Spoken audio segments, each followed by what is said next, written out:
Hi guys, it's Anne here and welcome back to my channel. From the title of this topic, from the title of the video, I like to talk about a topic that a lot of people have not been talking about often, but I feel like we should address it on this channel with the seriousness that it deserves. Should you keep sending money back home every month, year after year?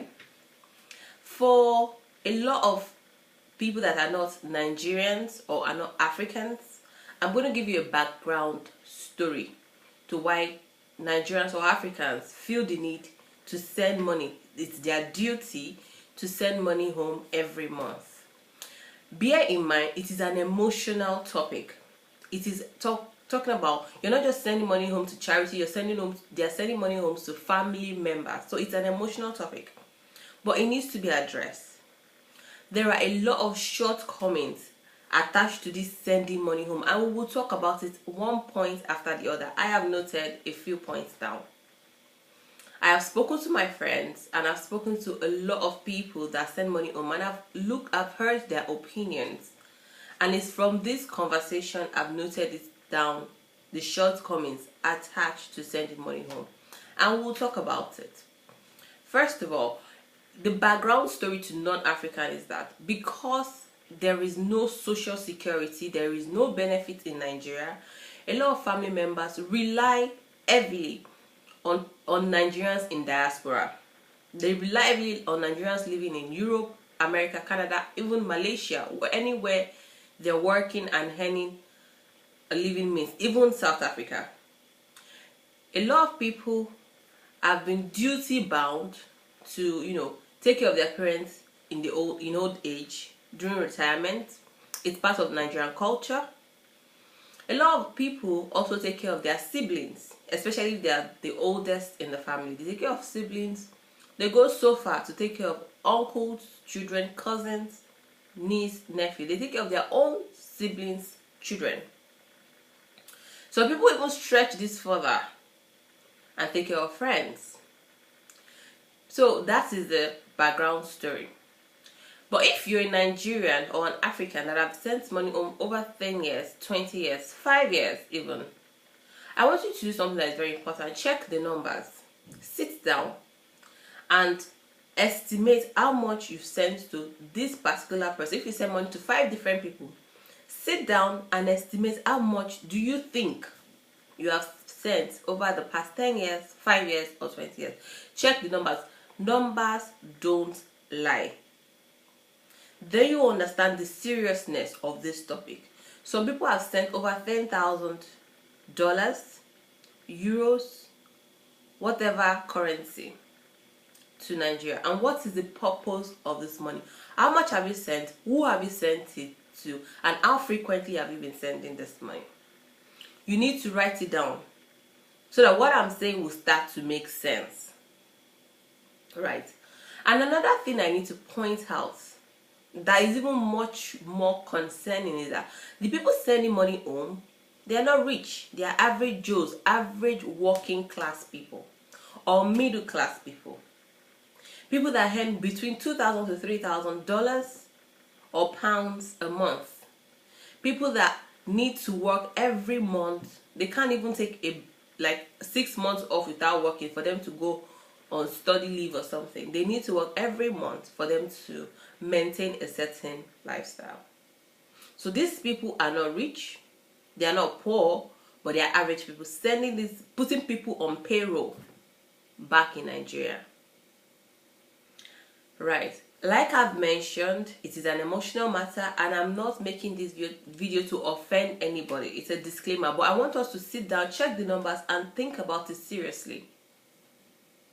Can you do for yourself, like you've worked for years, can you wake up one day and say, I want to go on holiday, without thinking, if I go on holiday, I won't be able to do this, I won't be able to do that? Are you so tied down? Your hands are so tied down, you can't do things for your family. This video is for you. Let's address the shortcomings that I've gathered from speaking with people. The first thing is, you can't save. You can't plan. Let's assume you earn 2,000 a month, or 2,500 a month, or 3,000 a month, whatever currency you earn. And people back home, once they call you and say, have you gotten a job? You say, oh yes, I've got a job. How much do you earn? Oh, I earn this money. They're already converting that money in naira. But the trick of it is this: you're earning in pounds, for example, but you're living in the UK. Your rent is paid in pounds. Your utility bill, water, light bill, everything is in pounds. Your council tax is in pounds. Road tax is in pounds. MOT is in pounds. You're paying your car, you're financing your car in pounds, not in naira. So at the end of the month, you're probably left with 500 to 300 pounds as your disposable income. Then you have about 10 or 5 people in Nigeria you have to send money to. So you've worked 30 days in a month, back to back, even overtime, paid all these taxes, yet you're struggling. Yes, you can't do things for your kids. You can't save, you can't plan. It leads to another thing: you can't invest. You can't invest in Nigeria. You can't buy a bag of cement. You can't buy block. You can't buy anything. Money is coming in and it's going out. You have decided upon yourself to put people on payroll. Another thing is this: the people you sent money to, let's say for example, your cousin, your brother, your sister was jobless for months, graduated University of Ibadan, of Abuja, University of Port Harcourt, graduated, yes, sat home, no job. Then you started to say, okay, I'm going to send you 20,000, 30,000 a month just so you can get by. Then this person gets a job. They don't even inform you. They see this 30,000 as free money. Now it's my money. My sister is in UK working, is my money. They might not even tell you. Or this person that is struggling with his family, your brother with 5 children, struggling with family, you're sending money home, and to help with the school fees payment, and he gets promotion at job. Is he going to tell you? Once he tells you he's gotten a promotion, you're going to cut it off. So he sees the money as free money. They are entitled to your hard-earned money. Another aspect, another shortcoming is you work for donkey years. You stay in Europe, you think you're enjoying. You stay in America, you think you're living large. Working back to back, donkey years, doing cleaning, doing security job. Donkey years, you go back home. These people you've been supporting, they've built houses in Ibadan, in Kebbi State. They've built houses, bungalow, 3-bedroom flats. And here you are, Mr. Abroad, Mrs. Abroad. Nothing to show for it. This video is not to offend anybody. Take it with a pinch of salt. We're just addressing a matter. We are having a conversation. Another aspect is this: you are in Europe working as a nurse back to back. You hardly see your children because you're doing night shifts. Your immediate family members are struggling. You don't take a day off because some people are relying on you. I do not doubt that people should not rely on. That's why I said check the numbers. Check how much you sent in 10 years. If somebody has been jobless for 10 years or 5 years in Nigeria, and you've sent this person 30,000 naira every month, what business has this person done?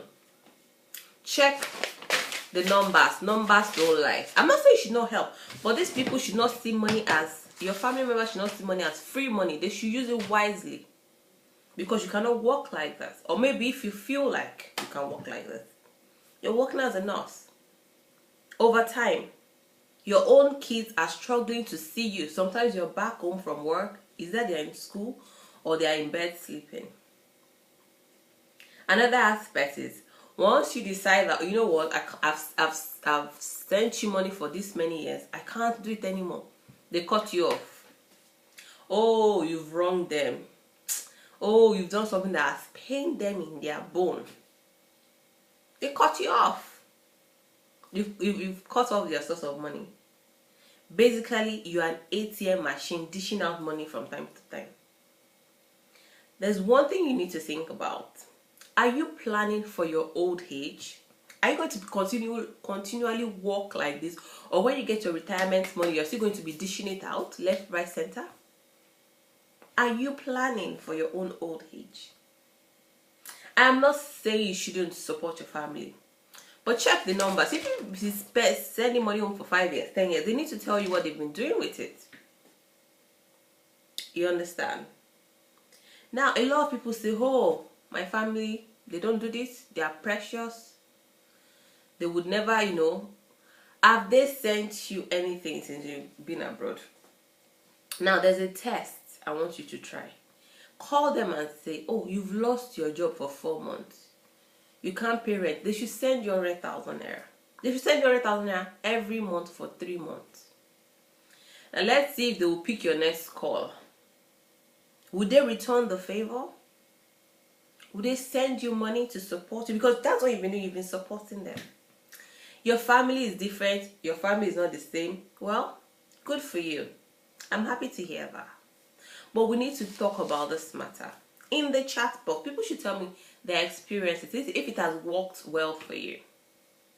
We can learn from each other on this channel. There's a tip I would like to say. In everything, try and use the 80 to 20% rule. If you're working and sending all this money all this time, use your discretion. Try and let those people be dependent. Your family members, your siblings, let them learn how to be dependent and self-sufficient. The only difference between people living abroad and in Nigeria is light, water. Everybody's working back to back. Guys, I hope this video has been useful.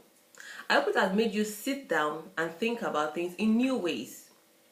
I'm not saying you should have a disagreement with your family members, but always check the numbers. If you've enjoyed it, give it a like and a subscribe button. I'll see you in the next video, guys. Bye.